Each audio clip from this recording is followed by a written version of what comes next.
आदाब, मैं हूं मुमताज आलम रिजवी और इस वक्त मैं एक बड़ी खबर लेकर हाजिर हुआ और बात करूंगा ईरान और इजराइल की, क्योंकि ईरान ने जिस तरह से मुंह तो जवाब दिया है, एक के बाद एक कई हमले किए हैं और ये दूसरा दिन भी हमले का और अब तीसरी बार की बात की है। तो ये जो कमिटमेंट है, जिस तरह से छेड़ा है इजराइल ने और हमला करके ईरान को नुकसान पहुंचाया इजराइल ने, अब ईरान ने जो कमिटमेंट किया है कि अब इन्हें छोड़ेंगे नहीं। तो इस पूरे मसले पर हमने जो हमारे एक्सपर्ट हैं अंजरुल बारी साहब से, उनसे हमने बातचीत की और जानने की कोशिश की कि आखिर ये जो शुरुआत हुई है, इजराइल चाहता क्या है, क्यों इसने ऐसा किया और अब ईरान क्या करेगा। पूरे मसले पर हमने देखिए अंजरुल बारी साहब से बात की और उन्होंने जो जवाब दिया है वो बहुत जबरदस्त है। सुनिए अंजरुल बारी साहब ने क्या कहा।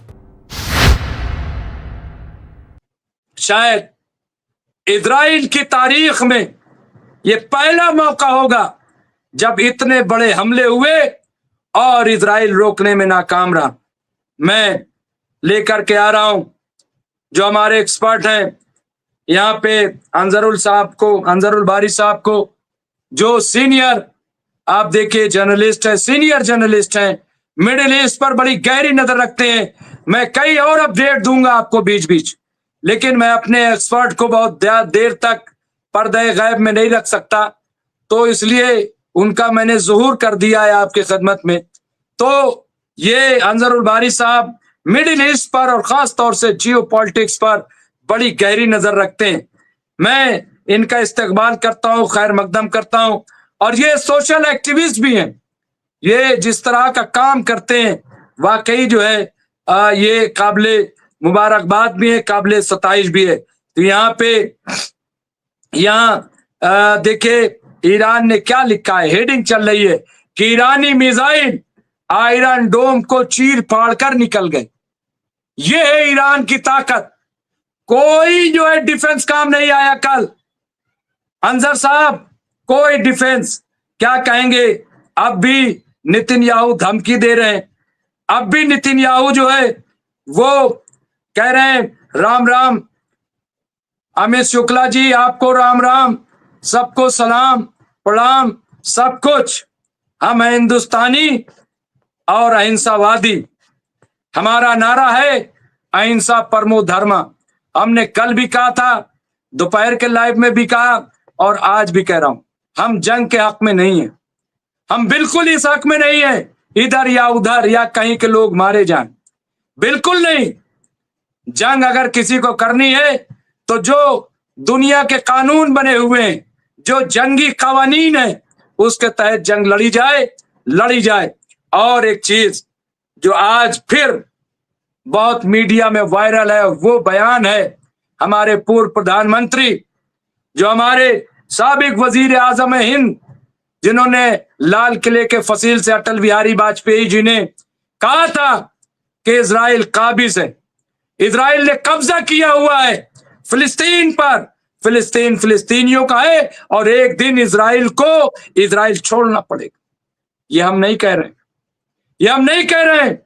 ये अटल बिहारी वाजपेयी। और कब कह रहे हैं कि जब इजरायली सिफारत खाना हिंदुस्तान में था। और कहां से कह रहे हैं ये भी बहुत मायने रखता है अंजर साहब। वो कह रहे थे लाल किले के फसील से, आज वो बहुत वायरल हो रहा है और इसलिए मैं समझता हूं कि हिंदुस्तान के वो क्यों वायरल किया जा रहा है, इसको बताने की जरूरत नहीं है। यहाँ पे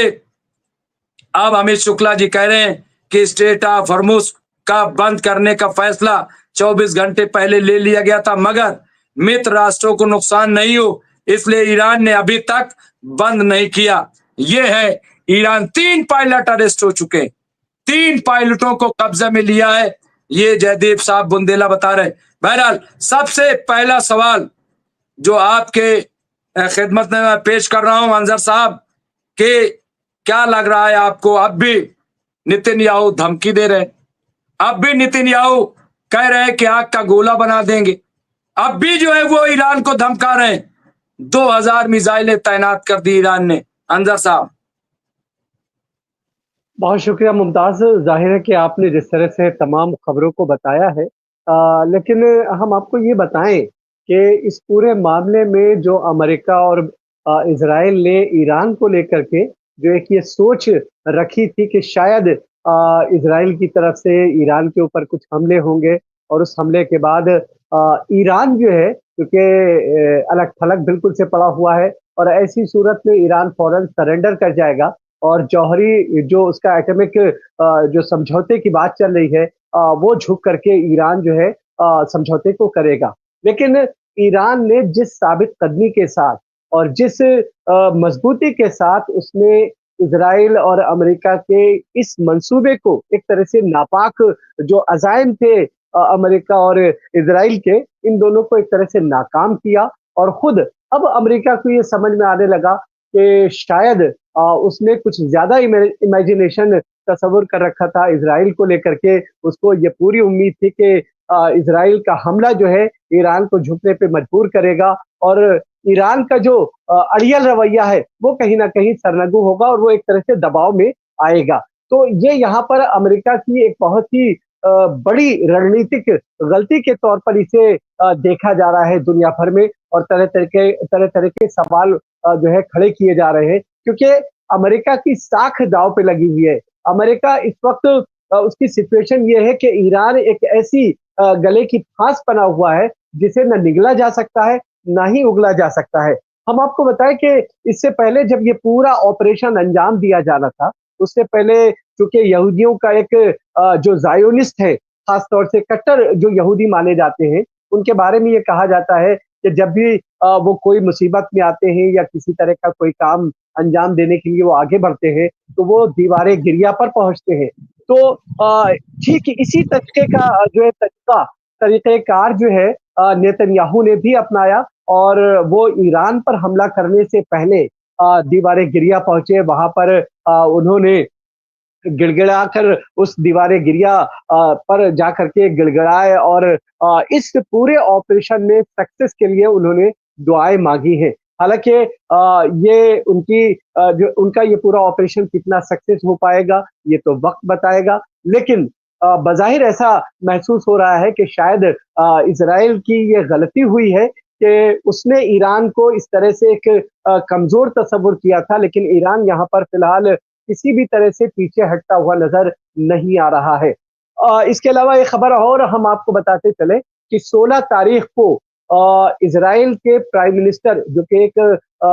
आतंकवादी टेररिस्ट स्टेट के तौर पर इजराइल को अगर कहा जाए तो गलत नहीं होगा और जिस तरह का बर्ताव पूरे इस सिनेरियो में पिछले 6.5 महीने के अंदर जो देखा गया है उससे ये कहा जा सकता है कि इजराइल के प्राइम मिनिस्टर जो है इंसान कम अगर उन्हें आतंकवादी और जानवरों से भी बदतर कहा जाए तो इसमें कोई भी मुज़ाहिरे की बात नहीं है। वो जो है पूरी तरह से चस्पा है कि जो आदमी भूखे और बिल्कुल कमजोर लागर लोगों के खुराक को रोक रहा हो तो उसे इंसान तस्वुर नहीं किया जा सकता। वो किसी तीसरी दुनिया का और कोई अजीब सा शख्स तस्वुर किया जाएगा। तो उसके बेटे की शादी 16 जून को होने वाली थी। रोनित जो फार्म हाउस है तेल अवीव में वहां पर होनी थी वो फिलहाल कैंसिल कर दी गई है। और उसके साथ साथ हम आपको बताएं कि ईरान को लेकर के जो तस्वुर अमेरिका ने किया था जाहिर है कि वो एक तरह से उल्टा पड़ता हुआ नजर आ रहा है। यही वजह है कि अब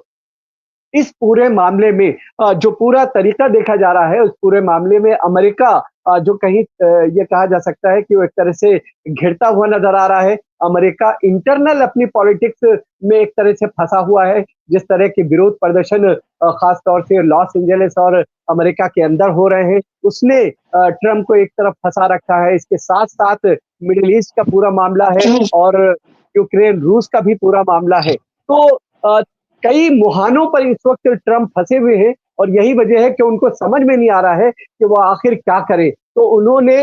इजराइल को एक तरह से हथियार के तौर पर इस्तेमाल किया, अपने एक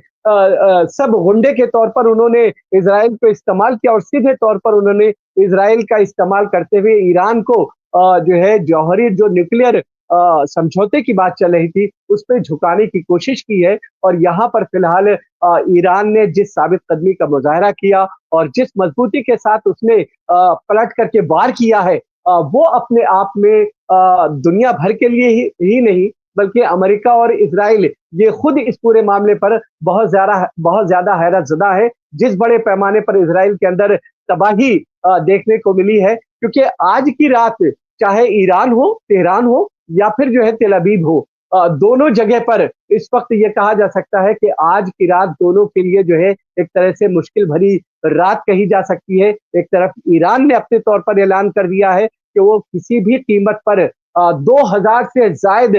जो अब खेप जाने वाली है, तो वो 2000 से जायद मिसाइल होंगे, वो सीधे तौर पर हिट करेगा तेल अवीव को। उसी तरह से इजराइल की तरफ से साफ तौर पे ये कह दिया गया है कि वो भी मुंहतोड़ जवाब दे रहा है और वो भी जो है बड़े पैमाने पर जो है तेहरान और ईरान के मुख्तलिफ इलाकों को निशाना बनाएगा। लेकिन इस पे एक दिलचस्प चीज और देखने को मिली है। इजराइल का जो तरीका रहा है वो अब तक पिन पॉइंट कर करके टारगेट किलिंग का तरीका रहा है। इजराइल ये सोचता रहा कि शायद जिस तरीके से उसने जो तरीका अपना लेबनान के अंदर उसने इस्तेमाल किया था कि जो सीनियर मोस्ट लीडर्स थे हिजबुल्लाह के या और जो इस तरह के रेबल्स ग्रुप खासतौर से जो है रहे हैं इजराइल के लिए, उन तमाम चाहे वो हमास के हो, तो इन तमाम जो लीडर्स रहे हैं उनको उसने जो है पिन पॉइंट निशाना बनाकर के टारगेट किलिंग की। और उसको लगा कि शायद ईरान में भी इस तरह से अगर हम टारगेट किलिंग करते हैं तो ईरान जो है डेफिनेटली जो है झुकेगा और वो समझौते की मेज पर आएगा। लेकिन जिस तेजी के साथ ईरान के सुप्रीम लीडर ने इस पूरे मामले पर 12 घंटे का इंतजार किया और उसके बाद उन्होंने जहां जहां पर जो अहम लीडर जिस जो है बटालियन या जिस टीम के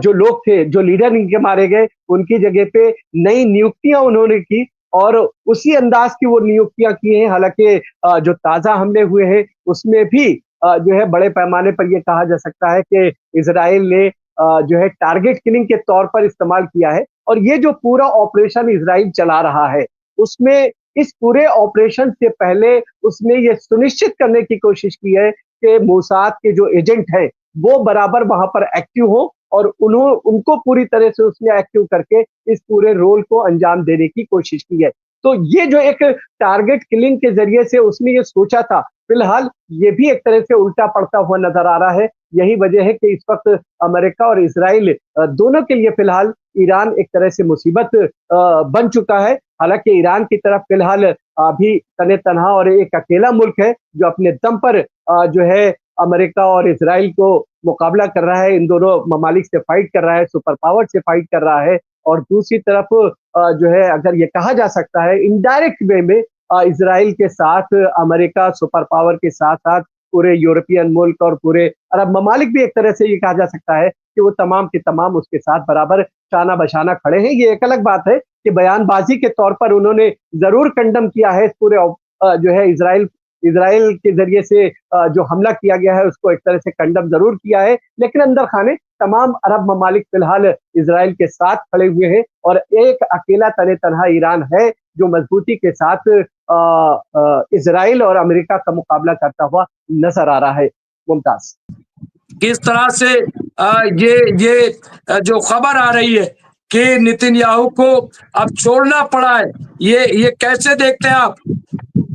जी आनंद साहब। देखिए जहां तक के बात नेतन्याहू के इजराइल है तो जाहिर है कि जंग के हालात हैं और ऐसी स्थिति में अगर जो है नेतन्याहू चूंकि इस वक्त ईरान के टारगेट पे पूरी तरह से है, उनको पता है कि ईरान हर तरह से उनको चाहेगा, तो इजराइल भी ये चाहेगा कि नेतन्याहू पर उनको सुरक्षित रखा जाए और उनको पूरी तरह से सेफ रखा जाए। ये अमेरिका की पूरी एक कोशिश है। लेकिन उसमें जो है गौर करने वाली बात यह है कि चूंकि जो आपने जिक्र किया कि इजराइल ने अटैक कर दिया है ईरान पर, तो चूंकि आज जो रात है वो जाहिर है कि दोनों तरफ से दोनों ने अनाउंस किया हुआ है। ईरान ने भी ये कहा है कि अब तक का सबसे बड़ा ये हमला होगा और इजराइल ने भी ये बात कही है कि अब तक का सबसे बड़ा हमला हम भी करेंगे। तो पूरी रात आप इस तरह के हमले देखते रहेंगे और चूंकि जिस तरह की बात हमारे जो है पैनलिस्ट ने एक बात ये कही थी कि जौहरी जो समझौता था अमेरिका जो है चाहता था कि ईरान जो है उसके साथ ये जौहरी मुआहदा कर ले। देखिए अमेरिका जो है पूरी तरह से जो है चूंकि फंस चुका था जौहरी मुआहदे पर और जौहरी मुआहदा जो ईरान का था, ईरान ने पूरी तरह से संतुष्ट किया था IAEA जो डिपार्टमेंट है उसको भी किया था। खुद अमेरिका भी इस पूरे मामले पर पूरी तरह से संतुष्ट हो चुका था। यही वजह है कि अमेरिका फंस चुका था। वो मजबूर था सिग्नेचर करने के लिए, ईरान के साथ इस तरह की डील करने के लिए वो मजबूर हो चुका था। लेकिन चूंकि वो नहीं चाहता था कि किसी मुल्क के पास इस तरह की पावर आए या इस तरह से कोई मुल्क ग्रोथ करे और इजराइल जो कि उसका अपना पाला हुआ एक होंडा है उस इलाके पे, उसकी जो है सिक्योरिटी की तरह से चैलेंज हो, तो वो दूसरी तरफ ये चाहता था कि जो है एक तरफ ये दिखाया जाए कि हाँ हम नहीं चाहते हैं, और यही वजह है कि उसका बयान भी पहले यही आया था कि वो नहीं चाहता है कि इजराइल हमला करे और उसने मना किया है। लेकिन जिस तरह से तमाम चीजें हुई, अब वो बात सारी खुल करके आ गई कि अमेरिका बराबर से इस पूरे हमले में इजराइल के साथ खड़ा हुआ था। और अब जिस तरह के दावे अमेरिका की तरफ से किए जा रहे हैं और खुल करके जिस तरह से अमेरिका, यूरोप और जो है दूसरे जो ममालिक है इजराइल के अलाई है, वो जिस तरह से लामबंद हुए हैं, उन्होंने एक तरह से पूरी जो वेस्टर्न दुनिया है उसको एक तरह से जो है एक्सपोज करके रख दिया है। अच्छा, एक चीज और हम आपको बताएं कि भारत के प्रधानमंत्री नरेंद्र मोदी के साथ उन्होंने कल बातचीत की, पूरी डिटेल के साथ उन्होंने समझाया कि किन हालात में जो है ईरान के ऊपर हमला इजराइल को करना पड़ा है, क्योंकि इजराइल ये जानता है कि भारत और ईरान के साथ पुराने और कदीमी ताल्लुकात है, गहरे ताल्लुकात है, तो इसलिए भारत को भी उसने भरोसा किया। लेकिन आज एक बहुत बड़ी गलती इजराइल वो उसकी सेना ने एक बहुत बड़ी गलती की कि जो इजराइल की तरफ से हमले ईरान में किए गए थे उसको उसने एक मैपिंग के जरिए से दर्शाने की कोशिश की। उसमें उसने एक बहुत बड़ी गलती ये कर दी, अमेरिकन खासा वो इजरायली जो सेना है उसने जो मैप जारी किया उसमें भारत का जो कब्जे वाला कश्मीर है उसे पाकिस्तान के अंदर दर्शाया है। अब सवाल ये पूछा जा रहा है कि इजराइल जो कि भारत का इतना करीबी दोस्त, किस तरह से जो नक्शा वहां की आर्मी की तरफ से जारी किया गया, उसमें कैसे कश्मीर को पाकिस्तान का पार्ट दिखाया गया। तो अब पाकिस्तान का पार्ट दिखाए जाने की वजह से भारत और इजराइल भी एक तरह से भारत और इजराइल के जो रिश्ते हैं वो भी सवालात के घेरे में है, क्योंकि भारत की जो अपनी वेस्ट एशिया की जो पूरी पॉलिसी है वो जो है पूरी तरह से आया हो चुकी है। ठीक है, प्रधानमंत्री नरेंद्र मोदी और भारतीय जनता पार्टी के जो ताल्लुकात है इस वक्त नेतन्याहू के साथ बहुत अच्छे हैं, और यही वजह है कि लोग ये तस्वुर कर रहे हैं कि शायद भारत की नीति पूरी तरह से चेंज हो गई है। लेकिन बार बार भारत से और भारत के विदेश मंत्रालय की तरफ से एक क्लियर कर दिया गया है कि भारत की जो नीति कल थी वही आज नीति है, यानी फिलिस्तीन को लेकर के जो कल पॉलिसी भारत की रही है वो आज भी पॉलिसी है। अब यहाँ देखना ये है कि आखिर ये जो पॉलिसी है इस पूरी पॉलिसी में किस तरीके से नेतन्याहू भारत को संतुष्ट कर पाते हैं, क्योंकि जो एक बहुत बड़ी गलती की है जिसको लेकर के भारत में नाराजगी पाई जा रही है। इसके अलावा एक चीज और हम आपको बताएं कि अब जो है भारत के अंदर से भी आवाज उठनी शुरू हो गई है। अब तक जो है भारत में इजराइल को लेकर के जो है किसी तरह की कोई आवाज नहीं उठ रही थी, लेकिन एक गलती ने भारतीय मीडिया और भारतीय जो न्यूज चैनल है, भारतीय एक्सपर्ट, उनको ये मौका दिया है कि वो सवाल करें, वो उंगली उठाएं और वो पूछे कि आखिर इजराइल क्या चाहता है। और आपको याद होगा कि कल जिस तरह की तस्वीर आप टेलीविजन चैनल पे भारत के देख रहे थे, ऐसा लग रहा था कि जैसे इजराइल ने पूरी तरह से मलियामेट कर दिया है और पूरा झुकाव भारतीय चैनल्स का जो है इजराइल की तरफ था। लेकिन आज जो है वही तस्वीर थोड़ी सी बदली भी नजर आ रही है और साफ तौर पर भारतीय चैनल ये दिखाने के लिए मजबूर है कि इजराइल में ईरान ने किस बड़े पैमाने पर तबाही मचाई है और किस बड़े पैमाने पर इजराइल को ईरान के हाथों नुकसान उठाना पड़ा है। तो यहाँ पर अब दुनिया ये देख रही है कि ईरान जो है, जो एक बहुत ये कहा जा सकता है कि हल्का शिकार तस्वुर किया जा रहा था अमेरिका और इजराइल की नजर से, और वो फिलहाल ये जो है उनका अंदाजा पूरी तरह से गलत साबित होता हुआ नजर आ रहा है। मुमताज। तो नाज़रीन, ये थे अंजरुल बारी साहब जो हमारे एक्सपर्ट थे, उनसे हम बातचीत कर रहे थे। इस तरह की बातचीत के लिए देखते रहे एमएमसी न्यूज हिंदी और हमसे जुड़े रहिए। बहुत बहुत शुक्रिया।